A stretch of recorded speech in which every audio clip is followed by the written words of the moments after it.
चुनावों में मुसलमानों के साथ खेल कैसे होता है वो हम आज आपको इस खबर में बताने जा रहे हैं। कैसे खुद को सेकुलर कहने वाली पार्टियां भी मुसलमानों के साथ लुका छुपी का खेल खेलती हैं, आंख मिचौली का खेल खेलती हैं। आज इस खबर में सत्ता के बदरंग खेल के वो सारे पत्ते खोल कर रख दिए जाएंगे जो एक देश में बड़ी आबादी को हाशिए पर टांगे हुए हैं। बस इस वीडियो को आप शेयर कर देना और चैनल की घंटी दबाकर सब्सक्राइब जरूर कर लेना। सलाम नमस्ते, मेरा नाम शाकिर सैफी है और आप देखना शुरू कर चुके हैं सैफी का शो। हाँ, तो ये खेल कैसे होता है वो आप इस उदाहरण से समझिए।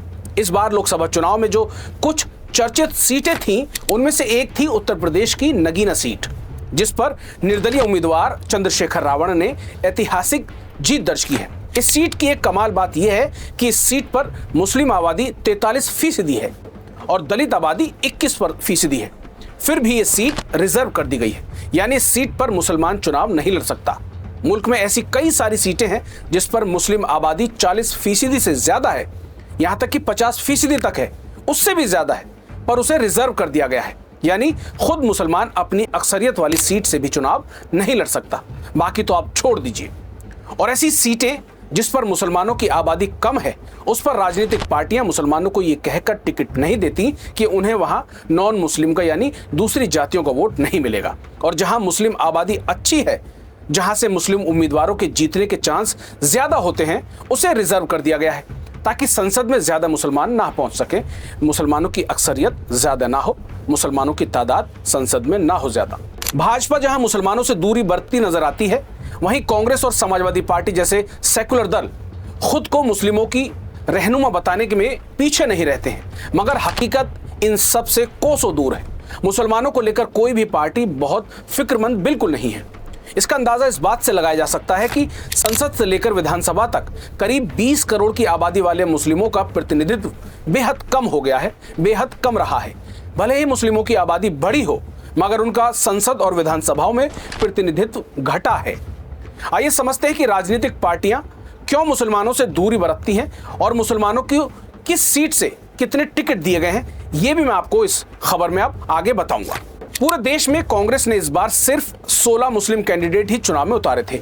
वहीं समाजवादी पार्टी ने बस 4 मुसलमानों को उम्मीदवार बनाया था, चुनावी मैदान में उतारा था। इंडिया गठबंधन ने कुल पूरे देश में 34 मुस्लिम प्रत्याशियों को चुनाव में उतारा था। वहीं लालू यादव की आरजेडी ने बस 2 सीटों पर मुस्लिम उम्मीदवार बिहार में उतारे थे।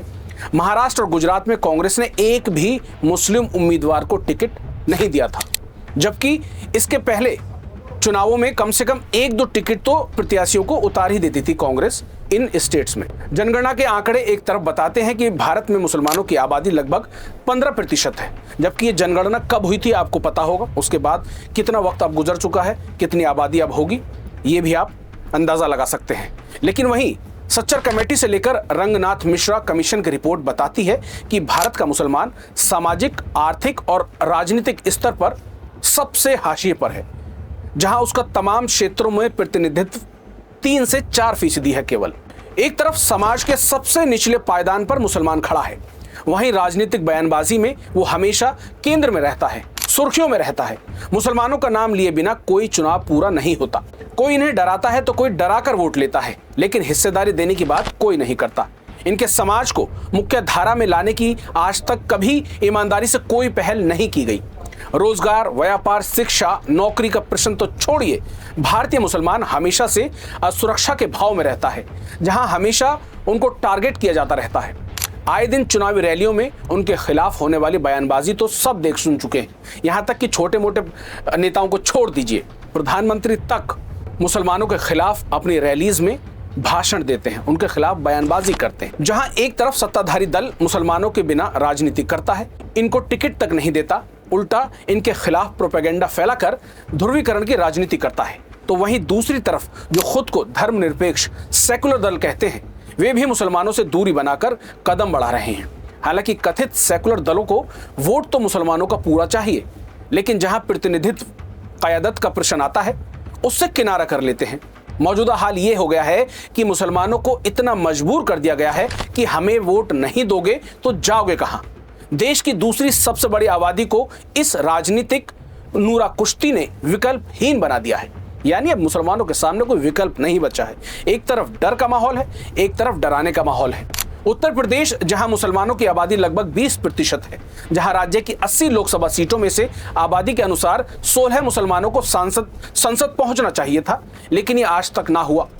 विडंबना तो यह है कि 16 टिकट तक मुसलमानों को नहीं दी गई आज तक। इंडिया गठबंधन ने जहां एक तरफ प्रतिनिधित्व का सवाल मजबूती से उठाया, जातीय जनगणना की बात करती रही, हिस्सेदारी की बात करती रही, पर यही इंडिया गठबंधन मुसलमानों को उनके हिस्से की सीटें देने में आंखें चुरा लेता है।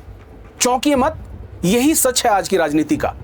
आखिर ये कौन सा सामाजिक न्याय की राजनीति कर रही है इंडिया गठबंधन, जहां एक पूरी आबादी के साथ इस तरह का सौतेला व्यवहार हो रहा है, जहां इस 10 सालों के कार्यकाल में सबसे ज्यादा पीड़ित वर्ग कोई रहा है तो वो मुसलमान रहा है, लेकिन उनका किसी मंच से कोई जिक्र तक नहीं करता।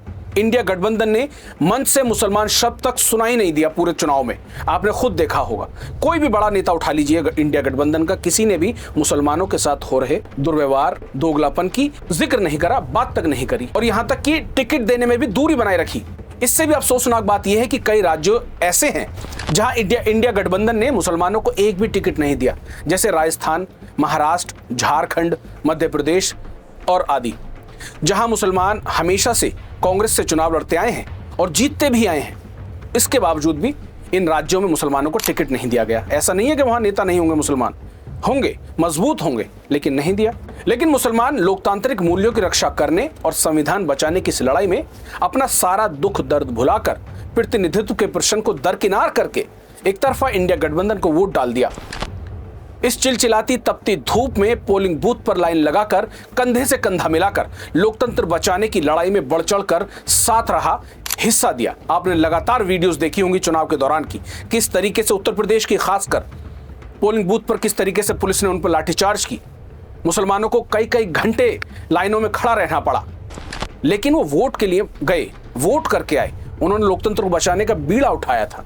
इसीलिए जो आज इंडिया गठबंधन की स्थिति है उत्तर प्रदेश में, वो कितनी मजबूत आप देख सकते हैं। एक बात जो कम से कम इंडिया गठबंधन वाले दलों को दिमाग में उतारनी होगी कि एक समाज को राजनीतिक तौर पर हाशिए पर लाकर कभी भी कोई लोकतंत्र मजबूत नहीं बन सकता। लोकतंत्र तभी मजबूत होगा जब सभी वर्ग की बराबर हिस्सेदारी सुनिश्चित होगी, जब संसद में हर समाज का व्यक्ति पहुंचेगा।